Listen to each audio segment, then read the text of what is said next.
Hello everybody, welcome to my channel. अच्छा आज की वीडियो में I'll be talking about bouncing back from challenges and being resilient in life. तो starting off I would say यार challenges जो हैं I think it's a part of life. हर किसी की ज़िंदगी में किसी ना किसी मोड़ पे यकीनन कोई ना कोई बड़ी इंटरेस्टिंग चीज़ एक इंटरेस्टिंग वाक़या या सिचुएशन पैदा हो जाती है जो कि बड़ी नॉर्मल से हटके होती है जो कि चैलेंजिंग होती है जो कि बेसिकली इंसान को हिला के रख देती है इन सिंपल वर्ड्स राइट। तो होता ही है कि जब हम लोग चैलेंजिंग सिचुएशन में जाते हैं तो बहुत सारे लोग होते हैं they lose confidence they lose faith और उससे होता ही है कि फिर वो बहुत ज़्यादा इम्पैक्ट होते हैं उस पर्टिकुलर चैलेंज से। बट आई बिलीव कि there are certain ways that if you follow certain things while you are in a challenging state they can possibly help you get over that comfortably क्योंकि challenge तो है अब वो ख़त्म तो नहीं होने वाला वो अपने टाइम से ही होगा बट आप उसको निकाल कैसे सकते हैं तो उसके बारे में बात करेंगे एंड पर्टिकुलरली आई थिंक 4 चीज़ें हैं which you can do if you are in a challenging situation right now in life which can possibly help you. So let's talk about that. ज़िंदगी में जो challenges हैं वो एक इम्तिहान की तरह हैं and the moment you accept that is when you are being driven towards success. और इस चीज़ को जो है वो आपने दिमाग में रखना है। अच्छा जी, अब जो पहली चीज़ है वो ये है कि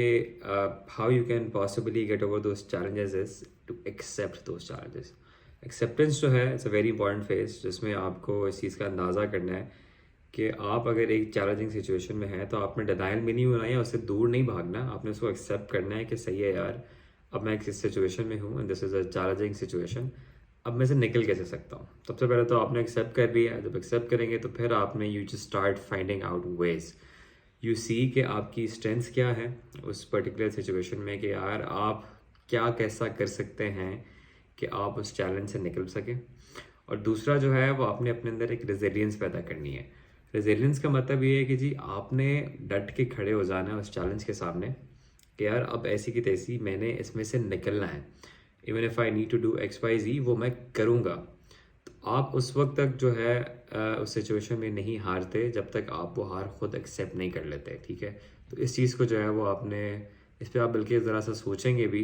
तो आपको अंदाज़ा होगा कि हाँ यार ये बात कैन ऑफ मेक सेंस कि द मोमेंट यू एक्सेप्ट कि यार I have lost against a particular challenge that is when your mental strength deteriorates and that is फिर तुझसे कहते हैं ना कि हर तरफ से जो है ना वो अलार्म्स बजना शुरू हो जाते हैं और the end as long as you are fighting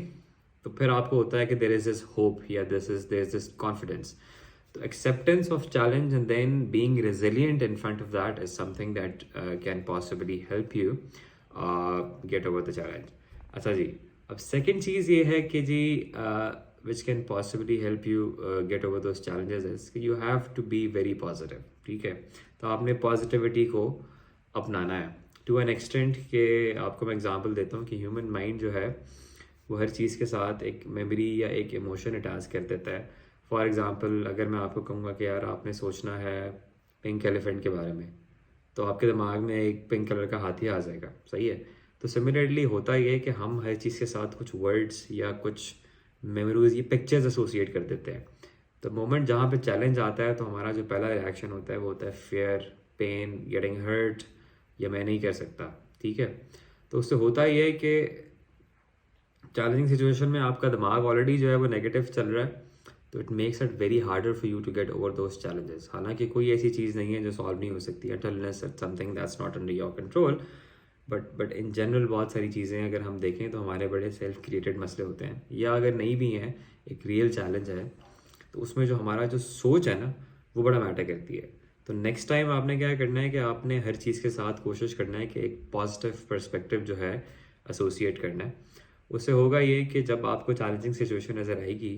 और आपकी जो उस चैलेंज के साथ एसोसिएशन है जो कि है कि यार कर लेंगे, हो जाएगा, या you know I can do it, I have that in me, तो फिर आप रास्ता निकालेंगे कि अच्छा यार अब ये है लेकिन मुझे ये करना है, या you believe in your self, या वो जो पॉजिटिविटी है it's that ray of light या जो एक छोटी सी कैंडल की लाइट जो होती है अंधेरे में, अंधेरे कमरे में, वो कितना बड़ा इम्पैक्ट पैदा करती है। तो this positivity is exactly same as that light when you are in a challenging situation. तो तो आपने कोशिश करना है कि हर चीज़ को अपने पॉजिटिव माइंडसेट में देखना है और हमेशा उसकी नेगेटिव साइड पे नहीं जाना, बिकॉज आप जाएंगे तो फिर वो आपका दिमाग एक लूप में चला जाता है and then you just start thinking negatively. तो जो पॉजिटिविटी जब आपकी ख़त्म हो जाएगी तो उसमें जो है फिर आपको पोटेंशियल अगर कोई रास्ते नज़र आ रहे हैं चैलेंज से निकलने के, वो फिर आपको नज़र नहीं आएंगे बिकॉज आपका दिमाग जो है वो उन नेगेटिविटीज़ से घिरा हुआ है। ठीक है। अच्छा, तीसरा एक और जो बड़ी मज़े की बात है कि positivity is kind of that weapon that is gonna help you go through those challenge. A lot of people don't believe in that. उनको लगता है कि यार ये जो है ये सारी की सारी बुलशिट है और ये positivity motivation and all, but अगर आप इसका ज़रा इम्पैक्ट देखें तो बड़ा एक अच्छा इम्पैक्ट होता है। नॉर्मली होता है ना कि अगर आप एक डिप्रेसिंग सिचुएशन में चल रहे हैं and you watch a video तो आपको एकदम से जो है ना मोटिवेशन मिलती है, एक नया पर्सपेक्टिव मिलता है। सही है। तो आपको जो है वो पॉजिटिविटी अपने अंदर लेके आनी, कोई और नहीं लेके आएगा। तो आप बस छोटी छोटी चीज़ें जिसमें आप डेली जो आप देख रहे हैं तो आपने कहना है कि यार माइंडसेट मेरा पॉजिटिव होना चाहिए। अच्छा जी, अब पॉइंट 3 है, it's a very interesting point, और वो ये कि यार आपका सपोर्ट सिस्टम होना चाहिए। स्पेशली देसी लोगों में थोड़ा सा मसला होता है कि वो ज़्यादा चीज़ें शेयर नहीं करते बिकॉज उनकी मैनलीनेस टेस्ट हो जाती है, या बस उनको जो है उनको पता है कि यार आगे से रिस्पॉन्स नहीं मिलना, बिकॉज नेगेटिविटी आजकल इतनी ज़्यादा चल रही है कि अगर आप किसी को मसला बता भी रहे होंगे ना तब वो आगे से उसको मजाक में जो है वो उड़ा देंगे, या वो कहेंगे कि यार बाहर में जाए क्योंकि कोई मसला है। सही है। तो उस चक्कर में फिर लोग बातें शेयर नहीं करते। तो आई वुड से कि and then at the same time I am sure कि हर किसी का जो है वो एक सपोर्ट फंक्शन तो होता है, फैमिली होती है या फ्रेंड्स होते हैं। तो if you are going through a difficult time तो आई वुड रेकमेंड कि create your own support system, जिसमें आप अपने चैलेंजेस आप जो है वो लोगों के साथ शेयर कर रहे हैं। एंड देन उससे होता ही है कि एक तो दिल का ज़रा बोझ हल्का होता है, दूसरा ये होता है कि आपको जब अगला बंदा थोड़ा सा स्ट्रेंथ देता है कि यार डोंट वरी तुम कर लोगे या हम तुम्हारे साथ हैं, तो उससे होता ये है कि आपको बड़ा पॉजिटिव इम्पैक्ट आपकी मेंटल हेल्थ पे होता है, but at the same time it gives you confidence कि you are not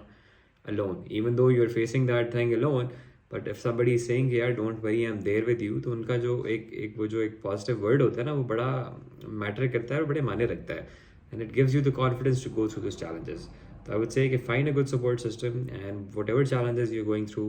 share with the people around you who you trust, ताकि वो आपको एक डिफरेंट पर्सपेक्टिव देते रहें, आपको वो मेंटल सपोर्ट देते रहें, आपको वो कॉन्फिडेंस देते रहें, so that you could basically go through those challenges. एक बड़ी इंटरेस्टिंग हार्वर्ड की रिसर्च चल रही है, लॉन्गिट्यूडनल रिसर्च 85 साल से, और उसका जो बेसिकली समरी है वो यही है कि इंसानी हैप्पीनेस की जो एक मेजर जो रीज़न है वो है रिलेशनशिप्स। उस रिलेशनशिप में आपकी फैमिली के साथ, दोस्तों के साथ, पार्टनर के साथ, ये सारे के सारे रिलेशनशिप्स आ जाते हैं। तो उस रिलेशनशिप्स की क्या मज़ीद अगर आप उसमें डिग डाउन करें तो वो यही होता है कि it is an emotional support, जो कि आपको एक बड़े कॉन्स्टेंट सपोर्ट मिल रही होती है no matter how difficult times you are going through. तो उसमें आई वुड रिकमेंड कि start sharing your challenges with your friends, family या पीयर्स या whoever you trust, so that they could either help you. वो नहीं help करेंगे तो at least अगर वो पॉजिटिविटी जो अगर आपको देंगे ना, उससे जो है ना बड़ा गेम चेंज होगी। बट इसमें एक चीज़ का ख्याल रखना है कि बहुत सारे लोग होते हैं जो होते ही नेगेटिव है, उनसे आप कोई बात करें तो वो आगे से जो है ना दबा के नेगेटिविटी से आपको जवाब देते हैं। तो कोशिश करना है कि आप लोगों ने उन लोगों से ज़रा दूर रहना है, बिकॉज होगा ये कि जब आप उनके साथ चैलेंजेस शेयर कर रहे होंगे, उन्होंने कोई मज़ीद नेगेटिव बात कर दी तो आप ऑलरेडी बहुत कुछ से डील कर रहे होते हैं, तो मज़ीद नेगेटिविटी जो है ना फिर आपको क्या कहते हैं वो थोड़ा सा जो है ना डाउन कर देगी। चौथी चीज़ जो कि बड़ी इंपॉर्टेंट है वो ये है कि यार आपने इस पूरे चैलेंजिंग टाइम में खुद को समझना है, बिकॉज जब तक आप खुद को नहीं समझेंगे, as simple as knowing your own strength, knowing your own weaknesses, तब तक आप उस चैलेंज से जो है वो गुजर नहीं पाएंगे, बिकॉज आपको पता ही नहीं होगा कि आपकी कौन सी स्ट्रेंथ इस वक्त आपको इस पर्टिकुलर सिचुएशन से निकाल सकती है। तो invest some time in understanding yourself, अपने साथ खुद टाइम स्पेंड करें, देखें अपनी अपनी सेल्फ रिफ्लेक्शन करें, राइटिंग करें, सेल्फ डिस्कवरी पाथ पे निकलें। तो once you understand yourself तो फिर आपको समझ आती है कि अच्छा यार ये चीज़ मैं गलत कर रहा हूँ, ये चीज़ मैं सही कर रहा हूँ, मुझे ये 5-7 चीज़ें चेंज करनी पड़ेंगी, या मुझे एक रूटीन में आना पड़ेगा to get over this challenge. तो इवेंचुअली आई थिंक वो ना एक रास्ते जो है ना वो बन जाते हैं। But until unless you don't dive inwards और बस आप बाहर ही लोग अपने चैलेंज का आंसर ढूंढ रहे हैं, तो आई वुड से कि वो शायद वक्ती तौर पर तो चैलेंज ख़त्म हो जाएगा, बट वो लॉन्ग रन में जो है आके जो है वो आपको शायद बाइट बैक करे। और एक और इंटरेस्टिंग चीज़ जो मतलब मुझे जो समझ आया है वो यही है कि यार जो चैलेंजेस होते हैं, I think the real growth happens in those challenging time, because जब सब कुछ सही चल रहा होता है तो उतनी कोई प्रोग्रेस नहीं हो रही होती, क्योंकि फिर आप इतना ग्रो नहीं कर रहे होते, अपना कोशिश नहीं करते अपने आप में इन्वेस्ट करने की या चीज़ें सीखने की। बट द मोमेंट चीज़ें ज़रा आगे पीछे होती हैं तो आप लोग कहते हैं कि शट यार ये तो बड़ा मसला है, और फिर आपको कहीं स्किल्स बिल्ड करने पड़ रहे हैं या अपने कंफर्ट जोन से निकलना पड़ रहा होता है, तो आप फिर निकलते हैं। तो आई वुड से कि यार ये 4-5 चीज़ें हैं, आई थिंक बड़ी सिंपल सी हैं, बट आई थिंक इनको आप देखें, इनको आप समझें, और उसके बाद hopefully whatever challenging situation you are going through, do keep that in mind कि sometimes it's just a phase. वो आपको लगता है कि ये सारी ज़िंदगी चलेगा, बट ऐसे होता नहीं है। Life is all about you know different phases of happiness and sadness and challenges and being hurt and all. तो I think it's a mix of all emotions. So the moment you understand that, and even if you're just constantly telling yourself कैसे यार just it's a phase और ये over हो जाएगा, तो I think that thought process itself helps you get over those challenges. So I hope this video was helpful for all those people who are going through any sort of challenge, and keep in mind कि ये भी हो जाएगा, but make sure कि इस challenging situation में आप लोग grow करें और progress करें और कुछ सीख के निकलें, ताकि वो जो लर्निंग आपको मिल रही है वो बाकी की ज़िंदगी आपके साथ रहे और एक अच्छा इम्पैक्ट करे। I hope you like the video, and if you really like the video, please don't forget to like and subscribe to my channel, and I hope to see you guys in the next video.